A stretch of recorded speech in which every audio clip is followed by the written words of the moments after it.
Welcome. This is David Boles, Human Meme. Today's topic, a Catlow Killing. When we decided to move from the Jersey City Heights to the Hilltop neighborhood in the same city, Jana and I realized we would need to hire a mover who knew the land, the area, and who knew how to seamlessly move us 0.6 miles from one home to another. We chose Catlow Moving because they're an old family-centered moving company that's been doing business in Jersey City for over 85 years, since 1932. And because when Jana and I would do our daily walking routine, we'd often walk right past the Catlow Moving Company's worldwide headquarters, a small but sustainable building right in the heart of the Heights. And one day, after making our moving reservation with Catlow, I was walking alone near the firehouse, and I saw a blinking electric sign asking for help in solving a Catlow homicide. And there was a phone number to call if you had information on the killing. What? How many Catlows could there be in Jersey City? And since the firehouse is half a block away from Catlow Movers, and since there's no such thing as a coincidence, I rushed home to Google the Catlow homicide, and I was shocked by what I discovered. Here's what I learned to my horror. In November 2016, Irving Catlow, patriarch of Catlow Moving, was assaulted by two men who entered his moving business company headquarters. The two men hit Irving over the head with a chrome handgun and fled with $400. When the police arrived on scene, they found Irving Catlow unconscious with a broken eye socket and a busted nose. Irving was hospitalized for 24 hours and sent home. The next day, Irving wasn't feeling well, and he asked to return to the hospital. Doctors discovered a blood clot had formed. Irving went into a coma and died in April of 2017. Irving Catlow was 74 years old. And now, my friend, we are set upon the topic of this Human Meme podcast: killing, revenge, murder, homicide, grief, and no way out of the morass of urban decay and moral indifference, even when you do everything right and live a gifted life. Irving Catlow did not deserve his death. Irving Catlow did not earn his end. And yet, here we are, months later after his passing, still wondering why he was killed for such a lousy amount of a little bit of money. And we are trying to come to terms with the evil lurking in men and women, and the inflection of a chrome handgun in the eye of an old man. The Catlow family are struggling to raise money to pay off the hospital expenses incurred by Irving Catlow. If you'd like to help and make a donation, please call Mark Catlow, Irving's son, at 201-653-1808. And even if you can't afford to make a donation right now, please keep Catlow Movers in mind if you need to hire some really good people to help you start a new life on the move. And if, maybe, you're looking for a little money for a tip-off on the killing of Mark's father, well, get Mark the right people in custody and I'm sure he'll pay you something and do right by you, on or off the record. And I can tell you from experience, Catlow Movers will give you a fair price and a good, reliable quote on your move. Mark Catlow moved me, in many ways, more than just a regular move. And I am honored now to call Mark Catlow my friend. And if you might have any information on the Irving Catlow robbery turned criminal homicide and you want an official route of reportage, please call the Hudson County Prosecutor's Office, Homicide Squad Division, at 201-915-1345. And there's the thing.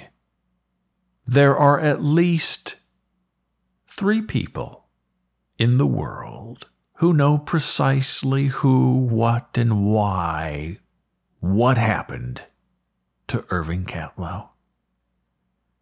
And one of those 3 was in a coma for 6 months and is dead, while the other 2 are still out there. The other 2 are still lurking around Jersey City with $400 stolen dollars, blood money staining their hands and staining our hearts and staying in nobody's pockets. And those 2 killers know people who now know precisely how Irving Catlow was murdered. And it is the job of those now in the know, those who are safe enough and far away enough from the center of the crime to be safe and to make a report, to provide a clue, a sliver of hope to a grieving Catlow family, to help them put right what evil put wrong. And I ask you today to step forward, anonymously if you like, to pin, to place, to mark the responsibility on the right people who did the wrong thing to Irving Catlow. And isn't that what we all crave and demand from each other and require from society as a whole? That we look out for each other, and that we demand to mete out justice, and that we protect those who are vulnerable from harm.